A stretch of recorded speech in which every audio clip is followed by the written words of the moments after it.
evening and welcome to this edition of the Evening News for today, Saturday, June 17, 2023. I am Jemima Holmes. Thank you for tuning in. In the headlines this evening, 18-year-old Peacemaker killed, suspect's house set on fire. Government to set up nursery to boost sugarcane cultivation, says President Ali. Guyana postponing oil blocks' auction until August.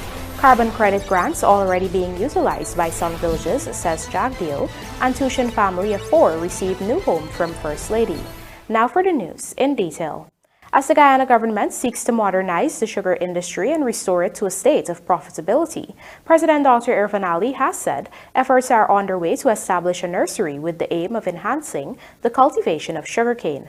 Find out more in this Rupasina report. The Guyana Sugar Corporation is set to produce 60,000 tons of sugar by the end of 2023 and is looking to increase this to 100,000 tons next year.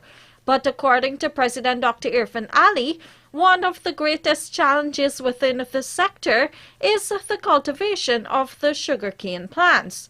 To this end, he noted that the country is embarking on a massive replanting exercise and is having discussions with India, Guatemala, and the Dominican Republic to provide assistance in getting the right cane variety and to create a nursery so that seedlings are available to have the cultivation expanded rapidly.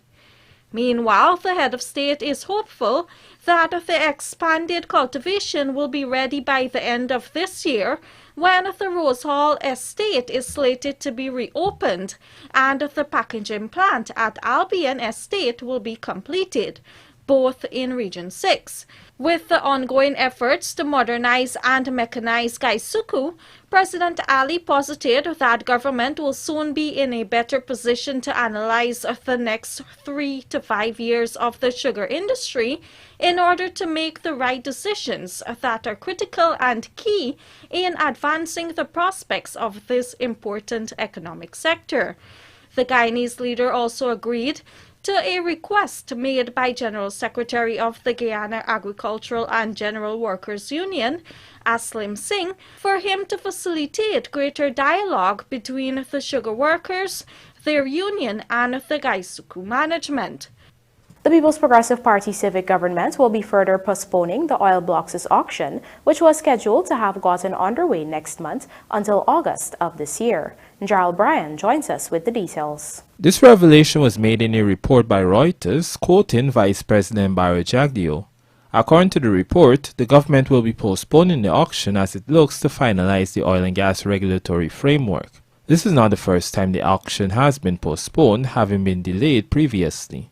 The government had previously extended the deadline for the competitive bidding from April to July 15, 2023. This was also done to facilitate the advanced pace of modernizing the oil and gas regulatory framework. Additionally, the government had done this as applications and the number of companies interested in the bid round grew. It was only on Thursday that the Vice President had said the draft petroleum bill would be released next week. Once it is released, it will allow for public feedback and recommendations. Additionally, there will be further review of the draft production sharing agreement. Gerald Bryan, The Evening News. With various sums of money from the carbon credit sale to Hess Corporation already deposited in the bank accounts of Amerindian villages, the government has already approved the development plans of some hinterland communities, and implementation efforts have commenced. Rupasina has more. Indigenous communities were slated to receive 15% of Hess Corporation's payment for Guyana's carbon credit, which amounted to $4.7 billion. This historic agreement signed with Hess in 2022 will see the country earning $750 million for its forest carbon. Some 241 Amerindian communities across the countries have received grants ranging from $10 million to $35 million. Vice President Dr. JAGDEO has informed that government has already received several proposals, while some are yet to come in. I'm aware that all of the money is already deposited in accounts of the villages, over 240, although some are on the other areas. They're not titled areas, etc., but these are where Amerindians live. So I'm aware they already have bank accounts with the money in the bank account based on their shares, like ranging between, I think, about 10 million to 35 million, depending on the size of the communities. They were supposed to have the village development plans and have those approved at a meeting, a council meeting, with at least 60% votes of the people in the area. Some of those plans have come in, and some of them have already been drawing down the money from the fund to implement those plans. The development proposal could be focused on either empowerment projects in the social sector, job creation, and/or on food security efforts. The 33.7 million carbon credits being sold to Hess Corporation is just 30% of the carbon sink contained in Guyana's vast forest cover. The country's more than 18 million hectares of forests are estimated to store approximately 20 billion tons of carbon dioxide equivalent. The remaining 70% of Guyana's carbon credit will be put on the market for future sale agreements. An incident that occurred early this morning has resulted in the death of an 18-year-old male at Lane Avenue, Georgetown. Dead is Dequan Pyle, a late resident of Lane Avenue, who was killed while trying to make peace between two persons in a fight. The teenager reportedly collapsed after being struck to his head with a piece of wood. The early morning incident has resulted in tensions flaring in the area. Hours later, the Lane Avenue home of the alleged killer was set on fire, but firefighters swiftly responded to the scene and managed to put out the blaze. The motive behind the suspected arson attack is currently under investigation. Meanwhile, the suspect in this morning's murder incident is currently in police custody, assisting with the investigation. Coming up on the other side of the break, TUSCHEN family of 4 received new home from First Lady. Please stay tuned.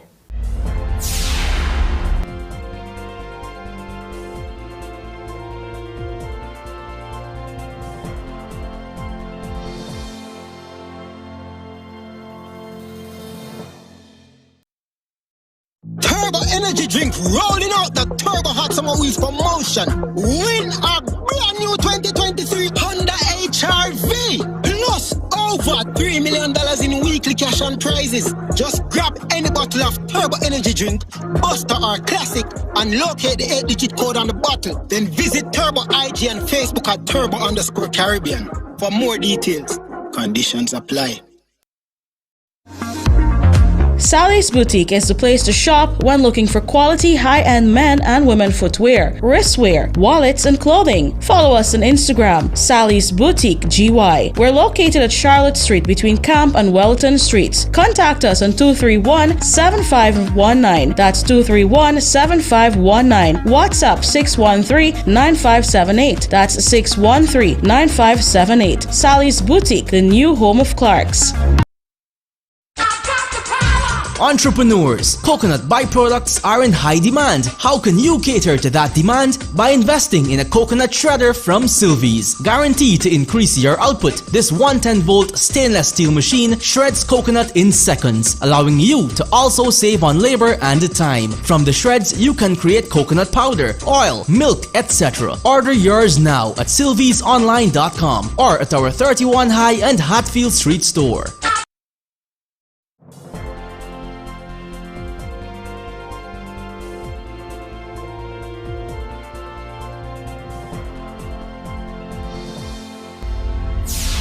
Welcome back. You're watching the evening news. Ranks of the Guyana Police Force recently discovered a large quantity of cannabis valued at over 18 million at a house on the east bank of Demerara. According to police reports, at sometime around 17:30 hours on Wednesday, Commander of Regional Division 4B Senior Superintendent Mahindra Singh led a party of policemen in an intelligence-led operation conducted at a residence in Republic Park, East Bank, Demerara.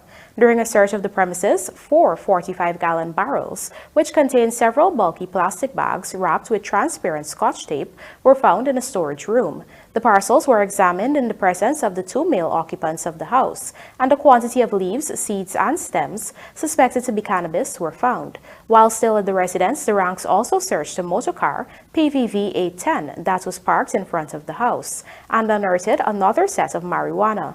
The 2 suspects and the narcotic were escorted to the Diamond Police Station, where the cannabis was weighed and mounted to a total of 51,650 grams. According to the police, the total street value of this quantity of marijuana is approximately 18.7 million. The 2 male suspects are in custody pending further investigations and charges. In keeping with a promise she had previously made, First Lady Arya Ali on Friday handed over a newly constructed house to a family of 4 at TUSCHEN, East Bank, Essequibo. Luanda McAllister joins us with the details. First Lady Arya Ali had visited the Ward family 6 weeks ago and observed their dilapidated house, which posed numerous health and safety risks. Robert Ward, a 75-year-old male, is confined to his bed due to prostate cancer. As a result, his wife, Dolly Ward, tirelessly cares for him while also looking after their 2 teenage daughters.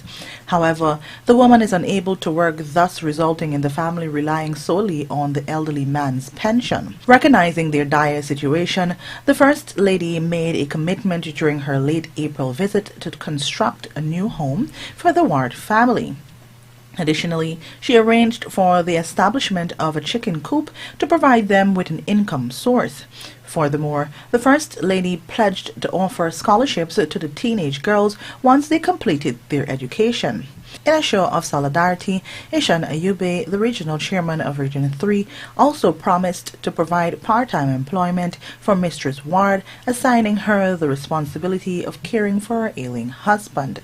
At the small handing over ceremony, the Ward family later received the keys to their new 2-bedroom house, fully furnished with essential items. The dwelling had been furnished through donations from the private sector and other stakeholders, with a sofa, television, stove, fridge, and bed.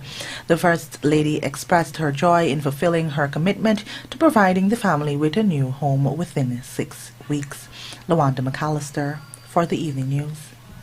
The soldier who recently shot to death his colleague during a fight at the Guyana Defense Forces base camp in Demerara was on Friday charged and remanded to prison. Lance Corporal Brian Morrison, 25, of Lot 841 Crane Housing Scheme, West Coast Demerara, was arrested on Monday following the incident and charged on Friday with the capital offense of murder committed on Tevon Damon. He appeared at the Diamond Golden Grove Magistrates Court, where he was not required to plead to the charge, and was remanded to prison by Senior Magistrate Sunil Scarce. The matter was adjourned to July 31, 2023 for disclosure of statements. Damon, a late 24-year-old private in the GDF and of Block X Cornelia Ida, West Coast Demerara, was attached to the 21 Artillery Company. Reports are that around 4:51 hours on Monday, a fight erupted between the duo over the opening of a gate while they were performing security duty at Base Camp Stevenson at Demerara. The suspect was reportedly hit in the head by Damon, and in retaliation, he discharged 27 rounds from his AK-47 rifle at him, 2 of which struck the young soldier. Both men were taken for medical attention at the Diamond Hospital, but Damon subsequently succumbed. The GDF has since said that a board of inquiry will be convened to investigate the circumstances that led to the fatal shooting of Private Damon. A recount requested by the People's Progressive Party Civic at the Plecht Anchor Neighborhood Democratic Council in Berbice has resulted in a tie with the Partnership for National Unity, which had initially secured a 5-vote win. Now, the opposition party wants to challenge the decision by the Guyana Elections Commission to count 5 tendered ballots that were issued to persons who voted for the PPP. Our Berbice correspondent Andrew Carmichael has the details. The APNU opposition is challenging GCOM's decision to add 5 tendered ballots to the PPPC votes for Constituency 4 of the Pratanka-Cotprot NDC.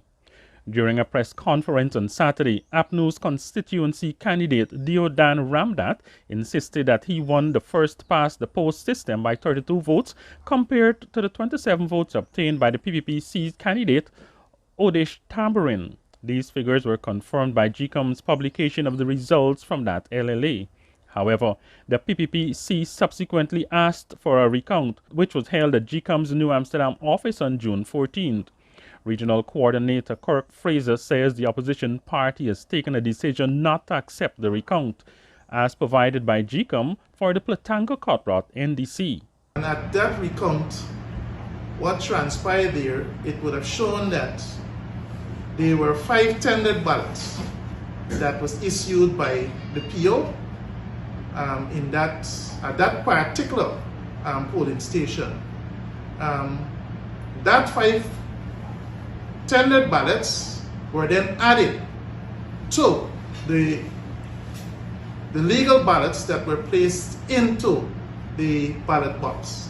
Let me make it very clear. At that recount, those tendered ballots were not placed in the ballot box.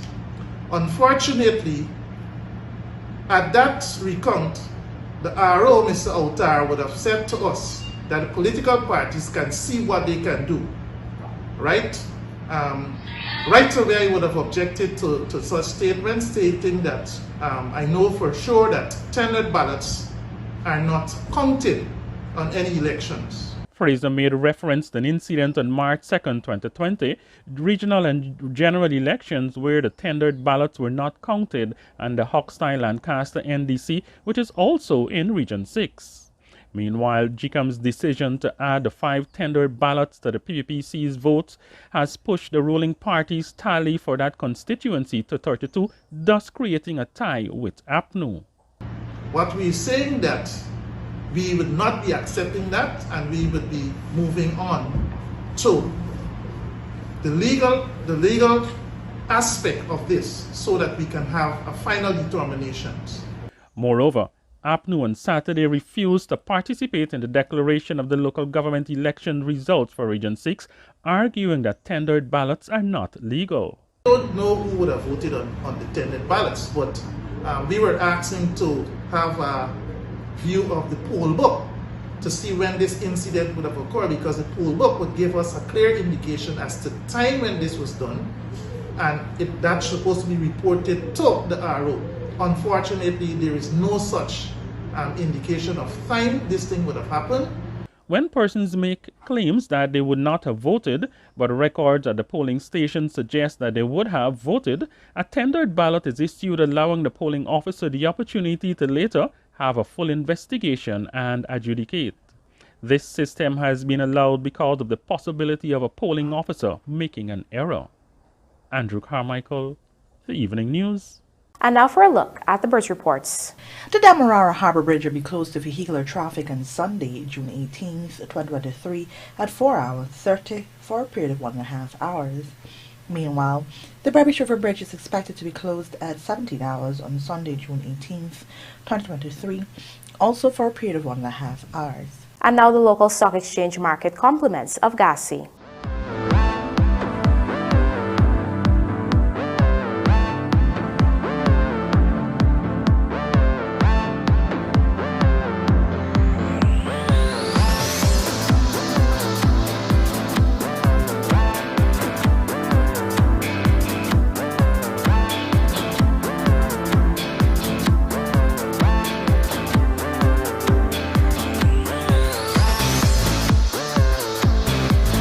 Inaugural One Guyana T10 T-Ball Blast launched. This and more coming up in the Sportcast, sponsored by MacCorp.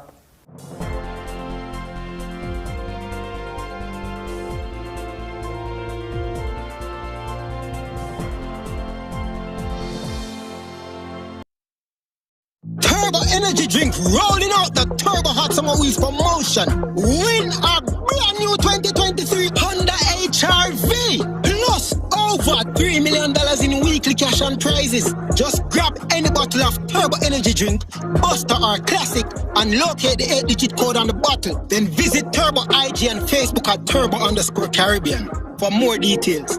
Conditions apply.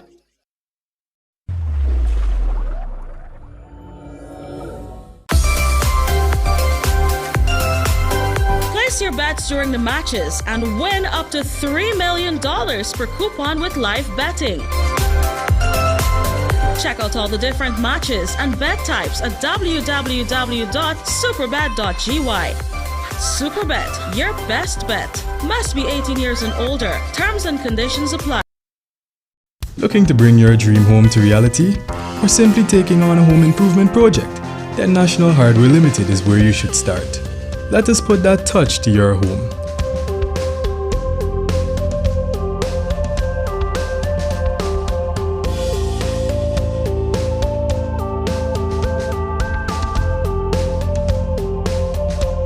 Choose from over 1,000 Berger Paint original hues for any surface.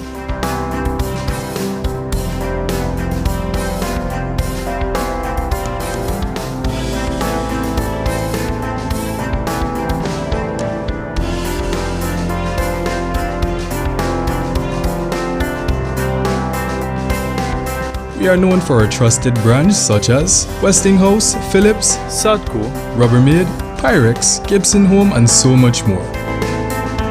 National Hardware Limited, your do-it-best store. Located in downtown Georgetown and in